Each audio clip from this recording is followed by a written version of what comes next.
Bon, voilà, ça c'est la deuxième vidéo pour les moteurs à courant continu. Nous finissons de faire toute une théorie là. Et, et là, nous allons vers le schéma d'un moteur à courant continu à un sens de marche. Ça veut dire tout dans une seule direction. Nous allons faire reverse, tout anti-clockwise ou bien clockwise. Tout dans une seule direction. OK? Et on partage mon écran. Bon, voilà. Je vais mettre le document là, il y a en format landscape. Bon, je vous donne en format comme ça aussi, hein. Ça veut dire en format. Bon, il y a en landscape aussi, là aussi en landscape même, hein? Mais c'est moi qui vous le pas séparé. Bon, là, pour nous comprendre, bon, je vais mettre ça dans mon simulateur et moi, je vais un coup. Qui va le faire, hein? Bout par bout.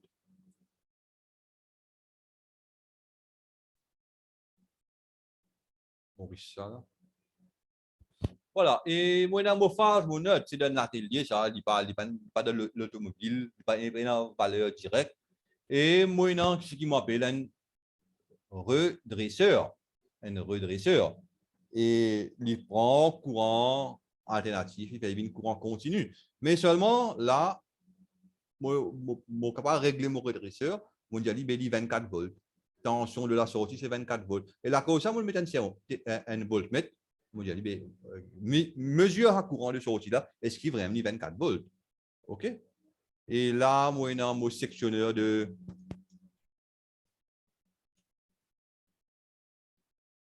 puissance. Et puisque c'est une tension de DC, hein, il y a une note là-dedans, hein, DC, les deux tensions, bien, les deux lignes, bien protégées, hein, et la cause, c'est un sectionneur bipolaire à double fusible. OK? Et là, moi, mon contacteur de commande, contacteur principal, relais thermique. Et supposez, moi, j'ai besoin de mon moteur, là, moi, hein, mon moteur en série, oubliez des résistances là, mon moteur en série. Et là, on a notre relais thermique en cours. Bien. Et là, on a notre contacteur en cours. Bien, on peut servir même contacteur principal, des contacts pour commute les deux lignes. Parce que dans notre, là, dans les moteurs DC, bien commuter des côtés. Tension DC. Et bien protégé et avec un relais thermique des deux côtés.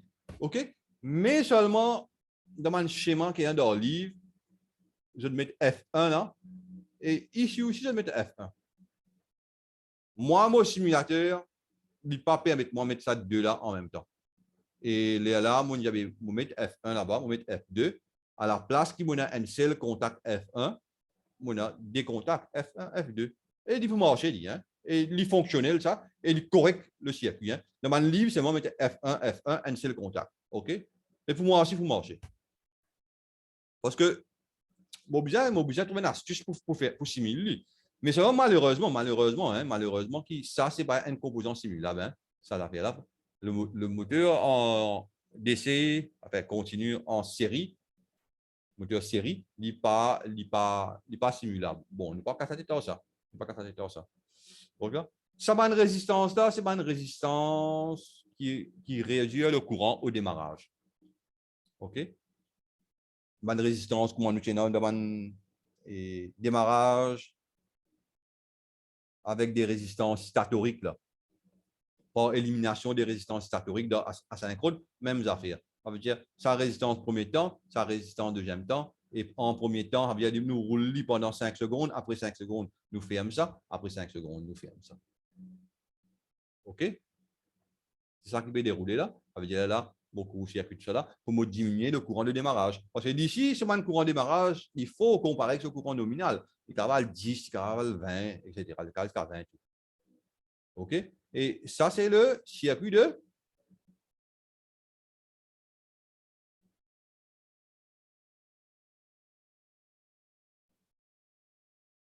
Il y a un peu lent, hein, il y a un peu lent. Il ne peut pas répondre le circuit de puissance, c'est simple. Sectionneur, contacteur de commande des côtés, relais thermique des côtés, résistance de limitation de courant, du courant. Et puis cela, moi, j'ai un contacteur qui co-circuite sur ma résistance, là, dans le premier temps, dans le deuxième temps. OK? Alors, ça, c'est un circuit qui peut démarrer en 3 temps. En 3 temps. OK? Bon, rappel qui va une coupe, là, pas faire comme ça, etc. Là, hein. Nous pas une cause coupe, nous pas une cause à lieu de coupe, et, ou bien à lieu du courant. Courant, comment pour descendre. Il n'est pas pareil comme un moteur asynchrone, ça, hein? OK? Et là, c'est mon circuit de commande. Bon, bien sûr, j'ai besoin d'un sectionneur de commande. Après un sectionneur de commande, j'ai besoin de contact relais thermique. Normalement, j'ai besoin F1, mais le simulateur n'a pas de moi sa possibilité. Là, on va mettre F1, F2 en série. Là. Il y a n'importe qui problème, même là-haut maintenant, même en bas, pour une surcharge, il peut ouvrir. Bouton poussoir d'arrêt. Et bon, là, moi, j'ai une astuce. Bon, rappelle que ça, c'est 24 volts. Ça va une moteur là, bobine, c'est 24 volts continu. Hein? Alors, même pas 24 volts AC, 24 volts continu. OK? C'est un autre type de contacteur. Hein? Et est-ce qu'il nous est à l'école? On va connaître, on va bien roder. Bon, bouton poussoir on. Bouton poussoir on. Quand ça on, quand nous fermons ça, pour un moteur DC. Il n'est pas valide pour un moteur AC. Mais pour un moteur DC, maintenant, bon, il est valide pour un moteur AC, mais seulement une différence entre ça désaffecte mon budget là, à quantité d'air. Mais ici, il est prononcé. Par contre, ça, vous trouvez une astuce comme ça veut dire, vous alimente ça, contacteur alimenté, ça fermé. Quand ça fermé, il passe par le court-circuit. Bien, est-ce qu'il vous pose bien là? Quand ça fermé, il passe par le court-circuit. C'est vrai ça? Qui m'avait dit là? On alimente ça. Contacteur alimenté. Ça fermé. Ça ouvert. Il passe par la résistance. Bon, moi simulé, moi tu fais aller là, c'est là mon oublié qui peut arriver. Et moi simule. Moi, je ne peux trop connaître qui peut arriver. Mais je connais ça élimine la résistance d'une certaine façon. Bon, il n'est pas vraiment ici, il n'est pas valide pour ici. Schéma simulation, vous fermez ça. Vous fermez ça. Bouton poussoir, il ferme ça. Et ça ouvert. Là, il ferme ça. Ouvert. OK. OK. Je peux comprendre. Il fait une ouvert, ça. Partie bizarre même. Là. Partie bizarre même. OK. Bon, corriger le circuit là. Ça circuit là, ça veut dire pas bizarre. Voilà, ça va pas bizarre. OK? Parce qu'il n'est pas marché. Bon, à ce niveau, c'est un problème dans le circuit. Bon, et une bobine qui peut risquer un contact. C'est un appelle contacteur, non? Un coil qui risque un contact. Et quand il risque un contact là, contact là vient là. Disons, il vient là. Une saute là, vient là. Pour mon risque ça contact là, mon vestiaire vient courant, parce qu'il faut, on va prendre les pieds là, mon risque. IA. Quand il vient là, moi, pour servir sa quantité courant là, parce qu'il dit pas pour, il dit pas pour risque là. Mais on vient dans une position, on peut maintenir ali. Moi, il y a IM. Ah bien, pour mon risque, moi, besoin de courant d'appel. Pour me maintenir ali, moi, besoin d'un courant de maintien. Des courants différents, hein, et IA est plus grand qu'IM. Correct? Et à cause de ça, moi, je peux gagner un problème. Parce qu'au commencement, à travers ça S1 là, je gagne mon courant d'appel directement. Ça, là, ça fermé. Quand Hein finit rentre à l'intérieur là, mais ça vous fermer. Quand Hein fermé, il passe par une résistance, moi diminuer le courant là, moi j'ai un courant de maintien. OK? Sans première affaire. Deuxième affaire, c'est moi un contact temporisé qui vous ferme après 5 secondes ici. Vous voyez, c'est un fermé là, hein? Après 5 secondes, KM2 pour fermer. KM2 quand fermé, il passe par là. KM1, non, KM1 pour fermer, ça contact temporisé là. Et en même temps, KM2 pour fermer, on va bien dire. Ça veut dire KM1 quand vous fermez, ça veut dire ça pour fermer. Il passe par là. Il vient là. Direct courant d'appel. Après, il coupe là. Il passe par résistance. Parce que comment KM2 fermé là, ça n'a pas ouvert. Il n'est plus en place là. Il est obligé de passer par résistance. Il fait courant de maintien. Après 5 secondes encore, ça en a fermé. Il passe par là, il ouvre là, KM3. KM3 ouvert lui-même, il ouvre ça, il coupe ça là. Là, il passe par résistance, il fait courant de maintien. Et ça, c'est le principe. Ça, c'est la logique derrière tout ça là. Tout ça là. Ça veut dire là, Astien nous comprend. Astien nous comprend, nous pouvons simuler à plusieurs reprises. Hein. Simulation. On ferme ça. On trouve 23,9 volts. On ferme ça. OK. Voilà. Mon fouille là, quand même fermé.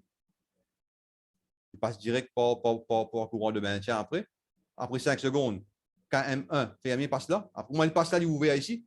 Il passe par résistance, sa résistance EA4 là. Après ça, ça fermé, il est ouvert, il passe par résistance EA5. Le tout, il ouvert. Nous finissons pas aussi, nous stop là.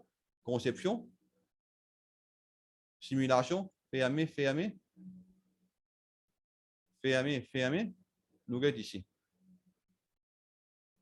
Fermé. Après 5 secondes, quand ça pour fermer, ça pour fermer. Il élimine ça premier temps là. Après 5 secondes, ça pour fermer, ça en a pour fermer, KM3 pour fermer, il élimine ça.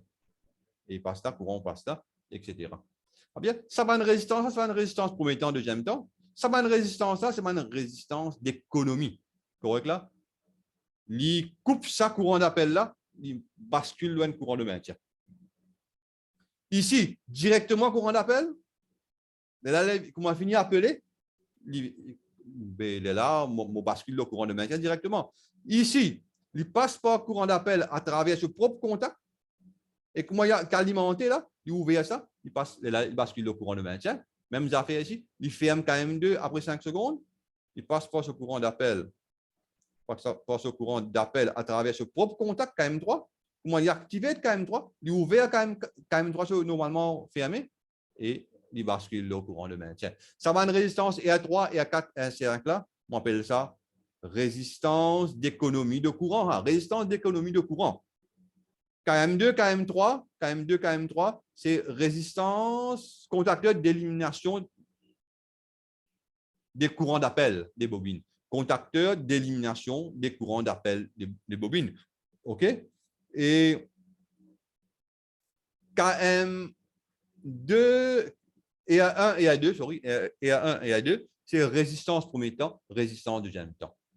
OK? Et Q1, fusible sectionneur de puissance. Q2, c'est fusible sectionneur de commande.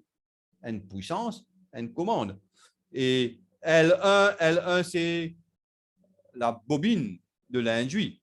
L1, c'est enroulement d'excitation en série. En série, et l'induit. Non, la bobine inducteur, hein, sorry. Bon, là, la bobine inducteur, oui. Et à l'intérieur, c'est l'induit. Bon, parfois, je pense à des affaires, je dis à d'autres affaires, je me fini comprendre moi. Bon, avant de terminer, et moi, j'ai des affaires pour partager aux autres. Avant de terminer, moi, j'ai des affaires pour partager aux autres. Et voilà, moi, espérer, je ne comprends. Moi, je stop ça share là, moi, je stop ça. On retourne vers le port. Là. Ça veut dire, on fait une longue théorie de la première vidéo et une courte explication dans la deuxième vidéo. Bon, moi, pour corriger le document, avant moi, pour corriger ce document-là, moi, pour retirer ça bouton en plus là, il n'est pas make sense cette affaire-là, et moi, pour y aller. Et ça m'a servi là parce que moi-même, je fais ça, la cause, ça, parfois, il y a une erreur de logique. Mais quand on met le simulateur, il est là, ben, nous finissons de trouver, et qui n'est pas bon. OK? C'est une affaire. Et je close ça. Je close ça. Et je share l'écran. Je share mon écran. Ça veut dire que je peux aller là. Je m'applique whiteboard, iPhone. Bon, nous-mêmes, nous ne connaissons pas. Et je rentre dans un moment.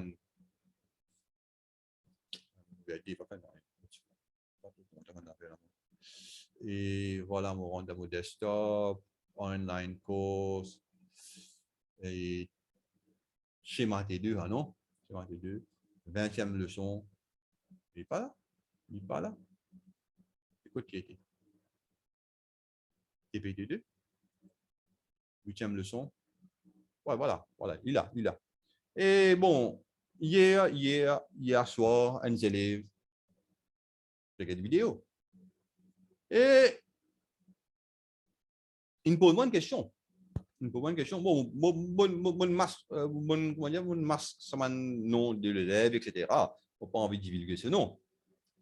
Et voilà. Il me dit, monsieur, bonsoir, sorry, moi dérange, ou une petite affaire pour demander à propos du distributeur 4 par ce qui veut get leçon support aux travaux pratiques. Si arrivé ou misplace ma numérotation d'un distributeur, est-ce qu'il vient en erreur? Mon dit, yes, erreur net. Et il montre moi qu'il fait. Ça veut dire, moi, pas qu'on est côté gagne ça, ou bien il y a une expérience. Et ça veut dire, il met N2 ici. Ça veut dire, à la place de N, ici, il peut montrer où qu'il y a un établissement entre 1 et 4 ou mettre N2 ici. Mais il dit pas bon. Et ça me fait mon mari content. Ça veut dire pour moi, même un élève, moi je stop ça partage là, c'était là. Et même un seul élève peut être mon leçon. Mais ça veut dire pour moi, c'est une victoire. Une victoire. Et moi, j'espérais, je tout peut être une leçon là. Et ça me fait mon mari plaisir. Et ça encouragement pour faire les autres vidéos encore. Et moi, je dis à l'élève, chaque fois, bon, je ne pas connaître qui fait en prendre à soi, pour peut-être lui concentrer à soi, plus tranquille côté à soi, ou ça, il travaille le matin, etc. Mais il peut en prendre, il peut en envie, comment il traverse une étape. OK? Moi, je dis chapeau et moi, je dis merci. Allez, je termine la leçon. Et je dis au revoir. Et à la prochaine vidéo, je vais faire une dernière vidéo, ça veut dire moteur courant continu à 2 sens de marche. Et puis, je vais arrêter. Et puis, je vais retraiter ça. Si je ne get li, je vais traiter une question. Si je ne pas get li, je m'oblige à retraiter. Alors, dans la classe, mais seulement, rendre-moi un service, ou un élève schéma surtout, ça veut dire, je ne pas connaître pas ELT1 ou ELT2, je ne pas dans de mémoire là. Mon élève surtout, get mon vidéo et nous parlons beaucoup plus vite. Et tous les semaines, je continuer à faire vidéo, même l'école rentrée. Et si je get mon vidéo, je viens de la classe, mais nous prenons en avance. Et mon envie partage ça message là. Parce qu'il faut faire comprendre qui ça, YouTube là, il n'est pas remplace une classe au présentiel. Correct là? Il n'est pas capable de remplacer une classe. Parce que dans la classe, il y a une interaction. Dans l'interaction, quand ou quoi on comprend, un autre camarade ne comprend pas, il pose sa question, il dit, mais moi, je ne comprends pas. Mais là, nous expliquer, là, la connaissance élargie. OK? Et là, on rentre dans une depth, on comprend tout un petit détail quand on a un rapportage là. Mais dans YouTube, nous faisons un rapportage là. Dans Zoom, peut-être tu fais un rapportage là, mais bon, il n'est pas pareil que moi dans une classe seulement. Hein? OK? Bon, vous dites au revoir. Alors, par la cause vidéo, qui se voit vous dans la classe, ça c'est OK? Ça, c'est une bonne raison pour expliquer. Allez, bye.